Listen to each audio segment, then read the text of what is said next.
ජාත්‍යන්තරය තුලදී පවා අති සාර්ථකත්වයට පැමිණි අප බොහෝ දෙනා අපි කොයි කවුරුත් කතා කරනු ලබන අති සාර්ථක ජාත්‍යන්තර සංගීත සංචාරයක් ලෙස ටේලර් ස්විෆ්ට් දැක්විය හැකිය. මෙම උද්වේගකාරී සජීවී අත්දැකීම විඳ ගැනීමට ප්‍රේක්ෂකයන් බොහෝ දෙනා තරඟකාරී උත්සාහයක නිරත වෙනවා ඔබ අප කාටත් දැක ගැනීමට පුළුවන්. මේ දැවැන්ත ප්‍රේක්ෂක පිරිසක් හමුවේ විවිධ අංශ රාශියක් කෙරෙහි අවධානය අවස්ථා කළමනාකරණයකදී යොමු කළ යුතු වෙනවා. එසේනම් අපි ඒ මොනවාදයි කියා සොයා බලමු.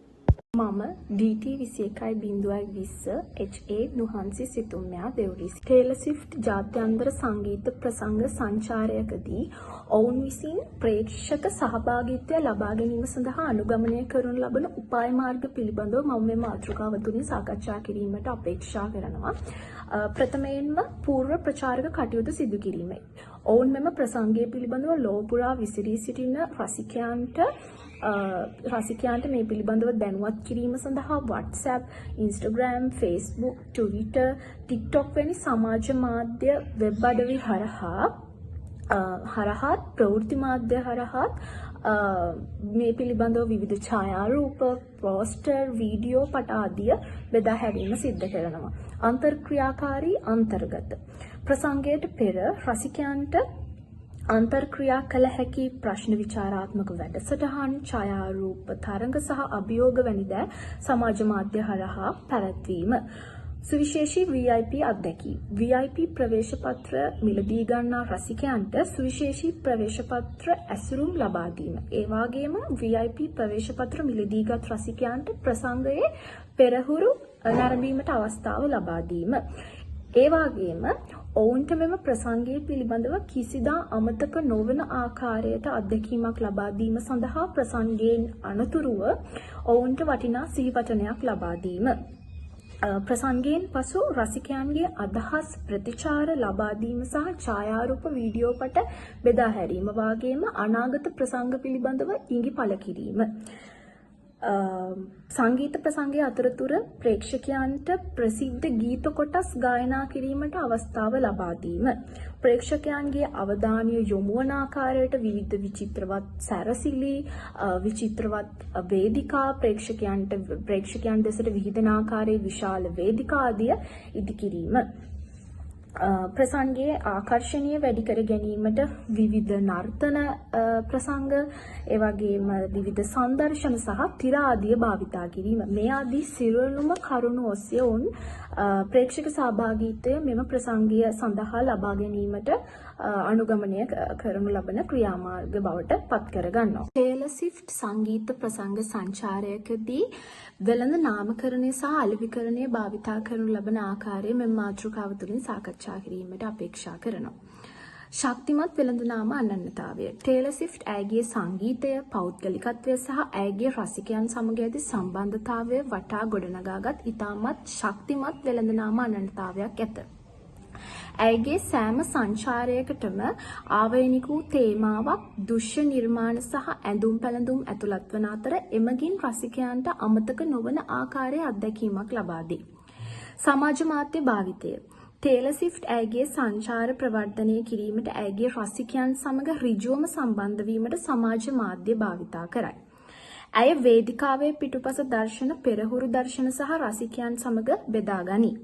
මේවා තුළින් ප්‍රසංගය පිළිබඳ රසිකයන් තුළ කුතුහලයක් සහ උද්‍යෝගයක් ඇති කිරීමට සමත් වෙයි. සීමිත සංස්කරණ වෙළඳ භාණ්ඩ. ඇයගේ ප්‍රසංග සංචාර සඳහා සීමිත සංස්කරණ වෙළඳ භාණ්ඩ පෙළක් නිකුත් කිරීම ඇයගේ තවත් අලෙවිකරණ උපාය මාර්ගයකි. මෙම භාණ්ඩ අතර ඇඳුම්, පෝස්ටර්, ස්ටිකර් ආදී භාණ්ඩ දැකගත හැකිය. මෙම භාණ්ඩ මිලදී ගැනීම සඳහා රසිකයන් පෙළඹෙන අතර එමගින් සංචාරයේ ආදායම තවදුරටත් ඉහළ යයි. අනුග්‍රාහකත්වයන් සහ හවුල්කාරීත්වයන්. ටේලර් ස්විෆ්ට් ජාත්‍යන්තර සංචාර සඳහා විවිධ වෙළඳ නාම සමග හවුල්කාරීත්වයන් සහ අනුග්‍රාහකත්වයන් ද භාවිතා කරයි. මෙම හවුල්කාරීත්වයන් ප්‍රචාරණ කටයුතු සඳහා අමතර මුදල් සපයන අතර පුළුල් ප්‍රේක්ෂක පිරිසකට ළඟා වීමට ඇයට උපකාරී කරයි. ප්‍රවේශපත්‍රකරණය සහ මිලකරණය. ඇයගේ සංචාරවල ප්‍රවේශපත්‍රකරණය සහ මිලකරණයේදී ඉතා උපායමාර්ගිකව සිදු කෙරේ. මෙම ප්‍රවේශපත්‍රවලට ඉහළ ඉල්ලුමක් පවතින බව සහතික කිරීම සඳහා විවිධ මිල මට්ටම් සහ VIP පැකේජ් ලබා දෙනු ලැබේ. මේ ආකාරයේ සියලුම කරුණු මගින් ටේලර් ස්විෆ්ට් සංගීත ප්‍රසංග සංචාර සඳහා වෙළඳ නාමකරණය සහ අලෙවිකරණය උපයෝගී කරගන්න ආකාරය මනාව පැහැදිලිව හඳුනා ගන්න පුළුවන්. මම DT21.35 SS Sugandhini Kodikara. Taylor Swift සංගීත ප්‍රසංගය සඳහා ස්ථානය තෝරා ගැනීම සහ සැලසුම් කිරීම. ස්ථානය තෝරා ගැනීමේදී සලකා බැලිය යුතු කරුණු. ප්‍රේක්ෂක ධාරිතාව. අපේක්ෂිත ප්‍රේක්ෂක සංඛ්‍යාවට සරිලන ප්‍රමාණයේ ස්ථානයක් තෝරා ගැනීම අත්‍යවශ්‍ය වේ. කුඩා ස්ථානයක් තෝරා ගැනීමෙන් බොහෝ රසිකයින්ට ප්‍රවේශ වීමේ අවස්ථාව අහිමි වන අතර විශාල ස්ථානයක් ප්‍රේක්ෂකයන්ගෙන් පිරී නොයෑමෙන් ප්‍රසංගයේ ගුණාත්මක භාවයට බලපෑම් කළ හැකිය. ප්‍රවේශ වීමේ පහසුව. ප්‍රවාහන පහසුකම්. එනම් පොදු ප්‍රවාහනය, වාහන නැවැත්වීමේ පහසුකම් සහ ප්‍රධාන මාර්ගවලට ඇති සමීපත්වය සලකා බැලිය යුතුය. පවතින යටිතල පහසුකම්. ස්ථානයේ දැනට පවතින පහසුකම්. එනම් විදුලි සැපයීම, වැසිකිළි, ආහාර හා බීම අලවිසැල්. ප්‍රසංගයේ අවශ්‍යතාවයන්ට සරිලන පරිදි මේවා සකස් විය යුතුයි. ශ්‍රව්‍ය දෘශ්‍ය පහසුකම්. ස්ථානීය ශබ්ද විකාශන පද්ධතිය සහ ආලෝකකරණ පද්ධතියේ ගුණාත්මක භාවය මෙන්ම ඒවා යාවත්කාලීන කිරීමේ හෝ අතිරේක උපකරණ ස්ථාපනය කිරීමේ හැකියාව සලකා බැලිය යුතුයි. ආරක්ෂාව. ප්‍රේක්ෂකයින්ගේ සහ කාර්ය මණ්ඩලයේ ආරක්ෂාව සහතික කිරීම සඳහා සුදුසු ආරක්ෂක විධිවිධාන සහිත ස්ථානයක් තෝරා ගැනීම අත්‍යවශ්‍ය වේ. පිරිවැය. ස්ථානය කුලියට ගැනීමේ පිරිවැය සහ අමතර පහසුකම් සඳහා වන වියදම් සමස්ත අයවැයට අනුකූල විය යුතුයි. ස්ථානයේ සැලසුම් කිරීමේදී සලකා බැලිය යුතු කරුණු නම් වේදිකා නිර්මාණය. වේදිකාවේ ප්‍රමාණය, හැඩය සහ පිහිටීම ප්‍රේක්ෂකයන්ට හොඳ දර්ශනයක් ලබා දෙන ආකාරයට සැලසුම් කළ යුතුයි. විශේෂ ප්‍රයෝග සහ කලාකරුවන්ගේ චලනයන් සඳහා ප්‍රමාණවත් ඉඩකඩක් තිබිය යුතුයි. ප්‍රේක්ෂක අසුන් සැලැස්ම. ප්‍රේක්ෂකයන්ගේ පහසුව සහ දර්ශන පරාසය අනුව අසුන් සකස් කළ යුතුයි. ශබ්ද විකාශන සහ ආලෝකකරණ පද්ධති ස්ථාපනය. ශබ්දයේ ඒකාකාරව බෙදා හැරෙන ආකාරයට ශබ්ද විකාශන යන්ත්‍ර ස්ථාපනය කළ යුතු අතර ප්‍රසංගයේ විවිධ අවස්ථා ඉස්මතු කිරීමට සුදුසු ආලෝකකරණ පද්ධතියක් සැලසුම් කළ යුතුයි. පසුවේදිකා පහසුකම්. කලාකරුවන්, සංගීතඥයින් සහ කාර්ය මණ්ඩලය සඳහා ඇඳුම් මාරු කරන කාමර, විවේකාගාර සහ අනෙකුත් අවශ්‍ය පහසුකම් සැලසිය යුතුයි. ආරක්ෂක සැලසුම් ක්‍රියාත්මක කිරීම. ප්‍රවේශපත්‍ර පරීක්ෂා කිරීමේ ස්ථාන, ආරක්ෂක නිලධාරීන් ස්ථානගත කිරීම සහ හදිසි පිටවීමේ මාර්ග පැහැදිලිව සලකුණු කිරීම ඇතුළු පුළුල් ආරක්ෂක සැලසුම් ක්‍රියාත්මක කළ යුතුයි. අලංකරණය සහ තේමාව. ප්‍රසංගයේ තේමාවට අනුකූලව ස්ථානය අලංකාර කිරීම හා ප්‍රේක්ෂක අත්දැකීම් වැඩි දියුණු කිරීම උපකාරී වේ. ටිකට්පත් සහ ආදායම් උත්පාදනය. ටිකට්පත් ක්‍රමයේදී සලකා බැලිය යුතු කරුණු. මිලකරණ උපාය මාර්ග. ස්ථරීකරණය කළ මිලකරණය. වේදිකාවට ඇති දුර, දර්ශන කෝණය සහ අනිකුත් පහසුකම් අනුව විවිධ මිල ගණන් යටතේ ටිකට්පත් නිකුත් කිරීම. උදාහරණයක් ලෙස VIP අසුන් සඳහා ඉහළ මිලක් සහ සාමාන්‍ය අසුන් සඳහා අඩු මිලක් නියම කළ හැකියි. ගතික මිලකරණය. ඉල්ලුම අනුව ටිකට්පත් මිල වෙනස් කිරීම. ඉල්ලුම වැඩි වන විට ඉහළ යා හැකි අතර ඉල්ලුම අඩු වන විට මිල පහළ යා හැකිය. මෙම ක්‍රමය ඇතැම් අවස්ථාවලදී විවේචනයට වුවද ලක් විය හැකියි. පෙරවිකුණුම් සහ වට්ටම්. දිගු කාලීන රසිකයන්ට හෝ ඇතැම් කාණ්ඩවලට එනම් සිසුන්, වැඩිහිටියන් විශේෂ වට්ටම් හෝ පෙරවිකුණුම් අවස්ථා ලබා දීමෙන් ඉල්ලුම වැඩි කළ හැකිය. පැකේජ් දීමනා. ප්‍රසංග ටිකට්පත් සමග වෙළඳ භාණ්ඩ හෝ වෙනත් අමතර දේවල්ද ඇතුළත් පැකේජ් අලෙවි කිරීම. විකුණුම් නාලිකා. මාර්ගගත වේදිකා. ප්‍රධාන ටිකට්පත් අලෙවි කරන වෙබ් අඩවි සහ ජංගම යෙදුම් හරහා ලෝ පුරා රසිකයින්ට ටිකට්පත් මිලදී ගැනීමට පහසුව සලසා දීම. ප්‍රසංග ස්ථානවල අලෙවිය. ප්‍රසංග පැවැත්වෙන ස්ථානවල ඍජුවම ටිකට්පත් අලෙවි කර හැකියි. එනම් ටේලර් ස්විෆ්ට් ප්‍රසංගයේ අවස්ථාවේදී අපිට එහි ටිකට්පත් අලෙවි කිරීමට හැකියාව ඇත. අලෙවි නියෝජිතයා ඇතැම් රටවල හෝ ප්‍රදේශවල බලයත් අලෙවි නියෝජිතයන් හරහාද ටේලර් ස්විෆ්ට් ප්‍රසංගයේ ටිකට්පත් අලෙවි කළ හැකියි. ටිකට්පත් බෙදා හැරීම සහ කළමනාකරණය. මුද්‍රණය කළ ටිකට්පත් වෙනුවට විද්‍යුත් ටිකට්පත් භාවිතා කිරීමෙන් වංචා අවම කර ගැනීමට හැකියාව ඇත. QR කේත හා බාර් කේත ටිකට්පත් වළංගු කිරීම සඳහා QR කේත හෝ බාර් කේත භාවිතා කිරීමෙන් ප්‍රවේශ ක්‍රියාවලිය වේගවත් කළ හැකියි. ටිකට්පත් සීමා කිරීම. එක් පුද්ගලයෙකුට මිලදී ගත හැකි ටිකට්පත් සංඛ්‍යාව සීමා කිරීමෙන් ටිකට්පත් ජාවාරම් අවම කළ හැකියි. වංචා වැළැක්වීමේ ක්‍රම. ව්‍යාජ ටිකට්පත් සහ අනවසර නැවත විකිණීම් වැළැක්වීම සඳහා ආරක්ෂිත තාක්ෂණයන් සහ ක්‍රියාපටිපාටි භාවිතා කිරීම. VIP package. විශේෂිත අත්දැකීම්. කලාකරුවන් සමග හමුවීම, පෙරහුරු නැරඹීම, සුවිශේෂී තෑගි ඇතුළත් VIP ටිකට්පත් සහ පැකේජ ඉහළ මිලකට අලෙවි කර හැකියි. අනුග්‍රාහකයින් ප්‍රධාන වෙළඳනාම සමග හවුල් වී ඔවුන්ගේ අනුග්‍රහය ලබා ගැනීමෙන් සැලකිය යුතු ආදායමක් ලබාගත හැකිය. අනුග්‍රාහකයින්ට ප්‍රසංගයේ ඔවුන්ගේ වෙළඳනාමය ප්‍රවර්ධනය කිරීමට අවස්ථාවද ලබා දිය හැකිය. ඩිජිටල් අන්තර්ගතයන්. ප්‍රසංගවල වීඩියෝ පට, ඡායාරූප සහ පසුපළ දර්ශන අන්තර්ජාලය ඔස්සේ අලෙවි කිරීම හෝ ගාස්තු අය කිරීමෙන් නැරඹීමට අවස්ථාව ලබා දිය හැකිය. ඵලදායී ටිකට්පත් ක්‍රමයක් සහ විවිධ ආදායම් මාර්ගයන් නිසි ලෙස කළමනාකරණය කිරීම ජාත්‍යන්තර සංගීත සංචාරයක මූල්‍යමය ස්ථාවරත්වය සහ සාර්ථකත්වය සඳහා අත්‍යවශ්‍ය වේ. ටේලර් ස්විෆ්ට් ජාත්‍යන්තර සංගීත සංචාරය සඳහා ලොජිස්ටික් සහ ඔපරේෂන් එනම් සැපයුම් සහ මෙහෙයුම් පද්ධතිය පිළිබඳයි විස්තර විචාරයටයි මේ සූදානම. ප්‍රථමයෙන්ම ප්‍රවාහනය සහ නවාතැන්. කලාකරුවන් සහ කාර්ය මණ්ඩලයේ උපකරණ තබා ගැනීම සඳහා නිසි පිළිවෙලකින් යුක්ත සැලැස්මක් සකස් කිරීම. 2. එවන ස්ථානගත යුතු ඒවා ස්ථානගත කළ යුතු ආකාරය පිළිබඳ වෙනම මෙහෙයුම් පද්ධතියක් ඉදි කිරීම සහ ගමන් මාර්ග සහ ගමන් ගන්නා කාලසටහන් එනම් ගමන් මාර්ග අනුව ගමන් කාලසටහන් සැලසුම් කිරීම. විශේෂ ප්‍රවාහන අවශ්‍යතා එනම් විශාල වේදිකාවක ඉදිවන දැවැන්ත සංගීත ප්‍රදර්ශනයක විවිධ මාදිලී බඩු තිබිය හැකි. විවිධ මාදිලී උපකරණ තිබිය ඇති. මේ උපකරණ එකින් එක ප්‍රවාහනය කිරීමේ අවශ්‍යතාවය අනුව වෙනස් වෙනවා. අන්නේ අවශ්‍යතාවයට අනුව ගැළපෙන පරිදි මේවා අදාළ මෙහෙයුමකට අනුව දියත් කිරීමෙන් ඉතාමත් මේ පහසු ලෙස අපිට මේ සිදු කරගන්න පුළුවන් වෙනවා. ඊළඟට නවත්තන් සොයා ගැනීම සහ ඒවා වෙන් කර ගැනීම. ඊළඟට අපි යනවා තාක්ෂණික උපාංග ස්ථාපනය කිරීම සහ ඉවත් කිරීම පිළිබඳව.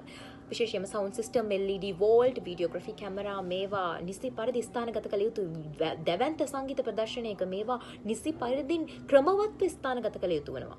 ඊළඟට ඒවා ඉවත් කිරීමේ කාර්යය අවසානයේදී උපකරණ සුරක්ෂිතව ඉවත් කළ යුතුයි. අනිවාර්යෙන් මේවා වටිනා කියන මිල කළ නොහැකි ගණේ උපකරණ මේවාට අපි නිසි ක්‍රමවේද අයුරින් ඒවා ඉවත් කිරීම සහ සවි කිරීම පිළිබඳ අවධානය යොමු කරන්න සිද්ධ වෙනවා. 3 වෙනි එක ආහාර පාන සහ බීම සැපයුම්. අනිවාර්යෙන්ම ප්‍රේක්ෂකයන් සහ කාර්ය මණ්ඩලය සහ මේ සියල්ලටම ආහාර බෙදා දීම ක්‍රමවත්ව සිටිය යුතුයි. සහ විශේෂ ආරාධිත අමුත්තන් එනම් VIP සෙක්ටර් එකේ අයටත් එම ආහාර පාන බෙදා හැරීමේ පිළිවෙල ක්‍රමවත්ව විය යුතුයි. ඊළඟට අපි යනවා 4. කාර්ය මණ්ඩලයේ කළමනාකරණය කිරීම. අනිවාර්යයෙන්ම දැවැන්ත මෙහෙයුමක් මේක. සංචිතයක් ලෙස සැකසීම අනිවාර්යයෙන්ම ආරක්ෂක නිලධාරීන්, වේදිකා පරිපාලන මණ්ඩලය සහ වොලන්ටියර්ස්ලා මේ සියලු දෙනාම නිසි සංචිතයක් ලෙස ගොනු කර ගැනීමෙන් ඔවුන් හැසිරවීම ඉතාමත් පහසු වෙනවා. ඒ වගේම ආරක්ෂක කටයුතු සඳහා නිරන්තරයෙන් පුහුණුවන් අය ක්‍රමවේද සමගලත් අයවලුන් සම ක්‍රමවේද භාවිතා කිරීමද වැදගත් වෙනවා. ඊළඟට අපද්‍රව්‍ය කළමනාකරණය ඉතාමත් වැදගත් කරුණක්. ඒවා ප්‍රතිචක්‍රීකරණය කළ යුතු ආකාරය සහ වර්ගීකරණය කළ යුතු ආකාරයද වැදගත් වෙනවා. ටේලර් ෂිෆ්ට් ජාත්‍යන්තර සංගීත සංචාරය සඳහා තිරසාරභාවය සම්බන්ධ කරුණු ඉදිරිපත් කිරීමටයි මේ සූදානම. ප්‍රථමයෙන්ම හරිත ප්‍රවාහන විකල්ප යන සේවාවන් දිරිමත් කිරීම. ඉන්පසුව අපද්‍රව්‍ය අවම කිරීම සහ ප්‍රතිචක්‍රීකරණය. ඒ ඉතා වැදගත් කරුණක් වෙනවා තිරසාරභාවය යටතේ. ඒ සංකල්පය යටතේ අවධානය යොමු කර යුතු විශේෂ කරුණක් ලෙස අපද්‍රව්‍ය අවම කිරීම සහ ප්‍රතිචක්‍රීකරණය හඳුන්වා දෙන්න පුළුවන්.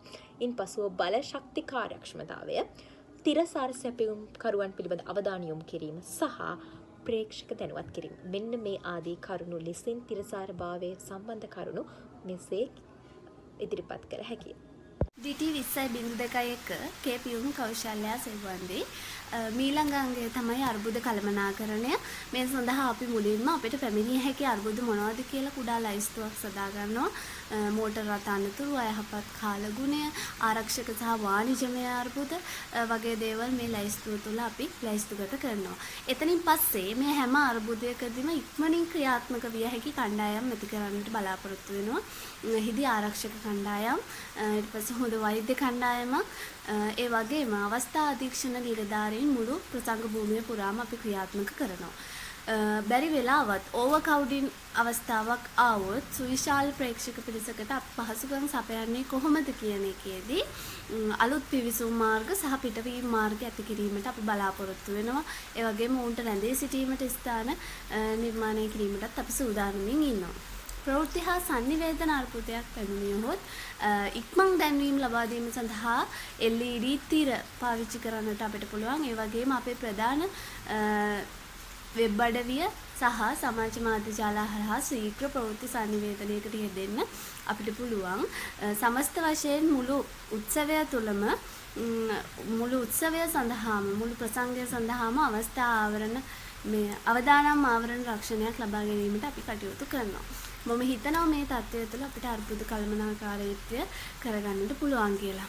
ඊළඟට 9 වෙනි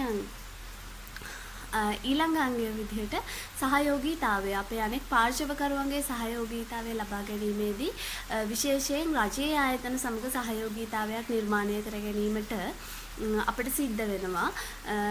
පොලිසිය, ගිනි නිවීමේ අංශ, ඊගාවට නගර සභා නිලධාරීන් වගේ අංශ සමග සහයෝගීව එකතු වෙලා අවසර ලබා ගැනීම සහ ආරක්ෂක සැලසුම් සකස් කිරීමට ඔවුන්ගේ සහයෝගය අපි ලබා ගන්නවා.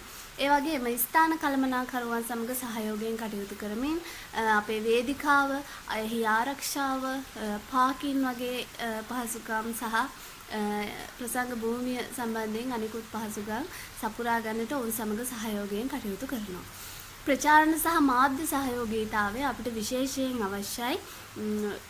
විකාශන නාලිකා, රේඩියෝ නාලිකා සහ සමාජ මාධ්‍ය වෙබ් අඩවි මේ සඳහා අපි එවැනි ආයතන සමග සහයෝගයෙන් කටයුතු කරනවා.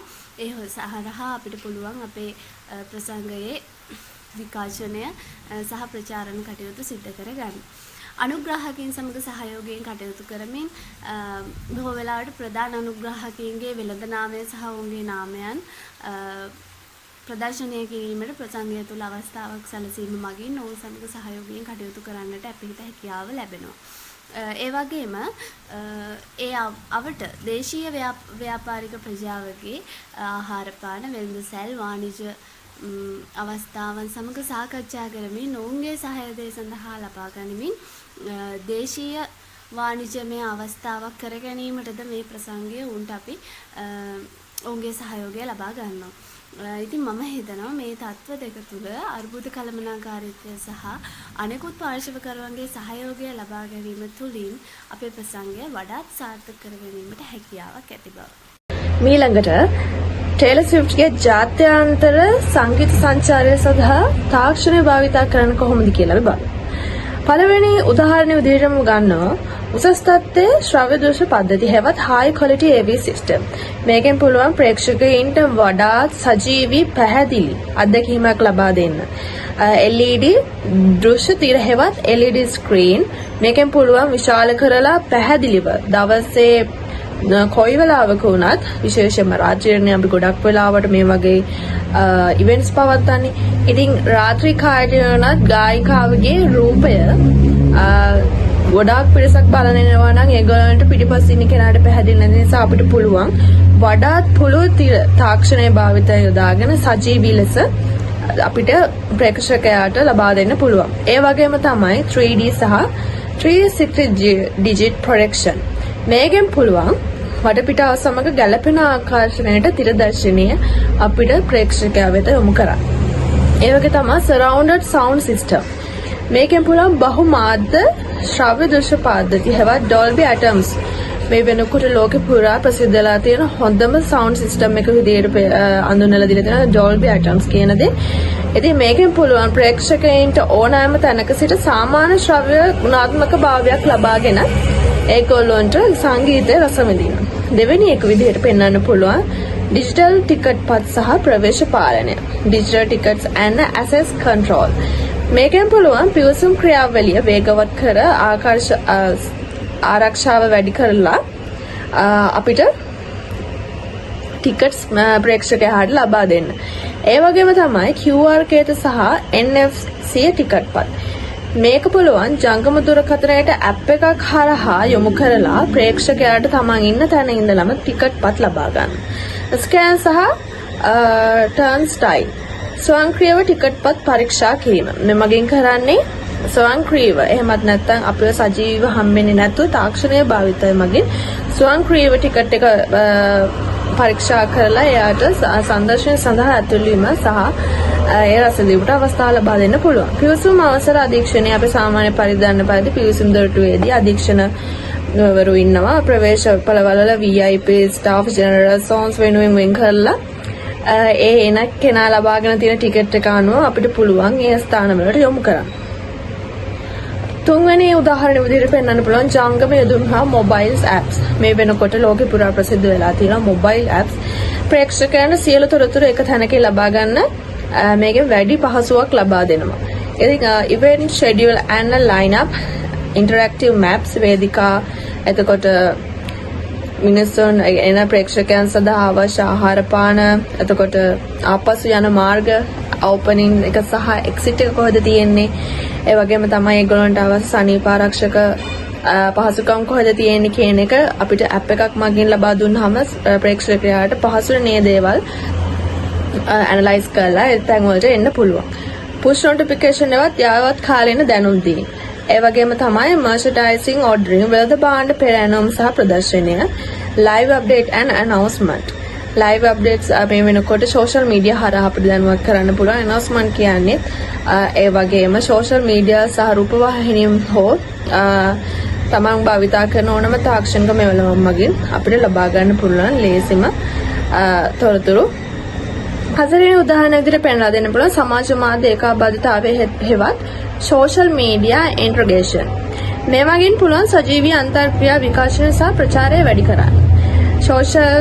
live social wall. මේකෙන් පුළුවන් ප්‍රේක්ෂකයන්ගේ post එම නැත්නම් hashtag comments මේ දෘශ්‍යතිරය අපිට ප්‍රදර්ශනය කරන්න පුළුවන්. එතකොට තව දෙයක් තමයි live streaming. YouTube, Facebook, TikTok හරහා සජීවී විකාශන අපි හැමෝම දන්න වර්තමානයේ වෙනකොට තරුණ ප්‍රජාව වගේම වයස බෙදගෙන තොර හැමෝම ලයිව් වෙන්න පුරුදු වෙලා තියෙන ඉතින් මෙන්න මගෙනුත් පුළුවන් අපිට මේ ප්‍රදර්ශනය ජනතාව සහ ලෝකයේ අතරට ගෙනියන්න. user generated content engagement. මේකෙන් පුළුවන් ෆොටෝ challenges සහ වීඩියෝ පිටු සහ උපහාර වශයෙන් දක්වන්න පුළුවන්. තවත් කරුණක් විදිහට පෙන්වලා දෙන්න පුළුවන් අත්‍යත සහ වැඩි දියුණු කළ යථාර්ථ VR සහ AR කියන තාක්ෂණය මේ වගේ පුළුවන් ප්‍රේක්ෂකයන්ට අද්විතීය අත්දැකීමක් ලබා ගන්න මේ VR සහ AR තාක්ෂණය මගින්. ඉතින් මෙය අවශ්‍ය නම් පමණක් ලබා දීමට හැකියි. විශේෂයෙන් සලකා බැලිය යුතු තවත් කරුණක් තමයි සංස්කෘතික හා චිත්තවේගී සම්බන්ධතාවය. ජාත්‍යන්තර කලාකරුවෙක් රටින් රටට යනකොට එහි පවතින සංස්කෘතිය වෙනස්. ඉතින් මේ යටතේ අපි කතා කරන කරුණු කීපයක් තමයි මේ පළවෙනි එක තමයි ප්‍රාදේශීය සංස්කෘතියට ගරු කිරීම. ජාත්‍යන්තර කලාකරුවන්ට වඩාත් වැදගත් වන්නේ ඔවුන්ට ආරාධනා කරන රටවල් වල සංස්කෘතික විශේෂත්වයන්ට ගරු කිරීම. උදාහරණයක් විදිහට අපිට පෙන්ලා දෙන්න පුළුවන් ආසියානු රටක ප්‍රසංගයක් නම් එහි විශේෂ භූෂණ භාෂා ආචාර විධි සහ සංගීත රසවින්දනය පිළිබඳ අවබෝධයක් ඕනෑම කලාකරුවෙක් තුළ තිබිය යුතුයි. මේ ප්‍රේක්ෂකයාට ඇය අපේ සංස්කෘතිය තේරුම් ගනි ගරු කරයි යන හැඟීම අපිට ඔහු විසින් අපහට ලබා දෙනවා නම් ඒක ඇත්තටම ප්‍රේක්ෂකයා ඇදවල තබා ගන්න ප්‍රධාන කරුණ. දෙවෙනි කාරණාව විදිහට පෙන්වලා දෙන්න පුළුවන් ප්‍රේක්ෂකයන් සමග චිත්ත වේගයේ සම්බන්ධතාවය ඇති කර ගැනීම. ටේලර් ස්විෆ්ට්ගේ ගීත බොහෝ විටම පුද්ගලික අත්දැකීම් එහෙමත් නැත්නම් ආදරය, දනවන, විශ්වාස භංගය, ස්වයං අනාවරණය වැනි විනිවිද දැකීම ඔස්සේ රසිකයන්ගේ හදවත්ම ගැඹුරට ගිලා බැසෙන ගීත තමයි අය මේ වෙනකොට නිර්මාණය කරලා තියෙන්නේ. මේ ප්‍රේක්ෂකයන්ට අහුවාමනේ මේක මමත් අත්විඳලා තියෙනවානේ කියන හැඟීම අපිට ලබා ගන්න පුළුවන්. සජීවී ප්‍රසංගවලදී ආලෝකය ගීතය අතර කතාබස් ප්‍රේක්ෂකයන්ව හඳුනා ගැනීම මගින් මේ සම්බන්ධතාවය තව ශක්තිමත් කරන්න පුළුවන්. තුන්වෙනි කාරණාව විදිහට පෙන්වන්න පුළුවන් ප්‍රජා සහභාගීත්වය. ප්‍රාදේශීය සභා සමග සම්බන්ධතාවය ඇති කරගීම ඔහුගේ ආදරය සහ කෘතඥතාවය පෙන්වනවා. උදාහරණයක් විදිහට පෙන්වලා දෙන්න පුළුවන් ප්‍රාදේශීය කලාකරුවන්ට වේදිකා ලබා දීම, ප්‍රාදේශීය ආදායම්කරු ව්‍යාපෘති සඳහා ආධාර කිරීම, ප්‍රාදේශීය පාසල් හෝ දුප්පත් පවුල් සඳහා අරමුදල් ලබා දීම මේ සමාජයට උදව් කිරීම පමණක් නොවේ රසිකයන් අතර හැඟීම බැඳීමක් ඇති කරන තවත් ප්‍රධාන කරුණක්. ඉතින් අනිත් කාරණය වෙන සියලු දෙනාටම පිළිගත හැකි පරිසරයක් නිර්මාණය කිරීම. මේ උපදේශනීයතාවය සහ විරුද්ධතාවය පිළිබඳ කතා කිරීමට පුළුවන් තවත් එක් මාතෘකාවක්. පාරිභෝගික විවිධත්වය හෙවත් ඩයිවර්සිටි ගරු කිරීම ආබාධ සහිත පුද්ගලයන් සඳහා පහසුකම් සැපයීමෙන් අපිට කරන්න පුළුවන්. භාෂා සහ සංස්කෘතික උපන්‍යාසයන් පරිදි විකල්ප උදාහරණයක් විදිහට අපිට පෙන්වලා දෙන්න පුළුවන් උපසිරස සහ භාෂා පරිවර්තනය. අපි කලින් තාක්ෂණයේ භාවිතයේදී කතා කරා LED තිර මගින් අපිට පුළුවන් එන ප්‍රේක්ෂකයන්ට සජීවී දර්ශන ලබා දෙන්න. ඉතින් එහිදී ගායනය වෙන යම්කිසි ගායනයක් අපිට තේරෙන්නේ නැත්නම් අපිට ඒ සඳහා පුළුවන් ඔවුන්ට භාෂා පරිවර්තනයක උපසිරසක් ලබා දෙන්න. මෙවැනි දේවල් මගින් පුළුවන් ජනතාව සඳහා ඔවුන්ගේම අවකාශයක් කලාකරුවා විසින් ගොඩනැගුවා කියන හැඟීමද ලබා දෙන්න. තවත් එක් අන්තිම කරුණ වශයෙන් දක්වන්න පුළුවන් අමතක නොවන අත්දැකීමක් ලබා දීම. ප්‍රසංගයක් යන ගීත පමණක් නෙවෙයි. එය පූර්ණ අත්දැකීමක් විය යුතුමයි අනිවාර්යෙන්. අලුත් තාක්ෂණයේ විදිහට අපිට පෙන්වන්න පුළුවන් 3D ප්‍රොජෙක්ෂන් සමාවෙන්න 3D අවසාන කරුණ විදිහට පෙන්වන්න පුළුවන් අමතක නොවන අත්දැකීම් ලබා දීම. ප්‍රසංගයක් කියන්නේ ගීත පමණක් නෙවෙයි අමතක නොවන අත්දැකීමක් ලබා දීම. ප්‍රසංගයක් යන ගීත පමණක් නෙවෙයි. එය පූර්ණ අත්දැකීමක් විය යුතුමයි අනිවාර්යෙන්. අවසාන කරුණ විදිහට පෙන්වන්න පුළුවන් අමතක නොවන අත්දැකීම් ලබා දීම. ප්‍රසංගයක් කියන්නේ ගීත පමණක් නෙවෙයි ඒ පූර්ණ අත්දැකීමක් ලබා දිය යුත්තක් අනිවාර්යෙන්ම.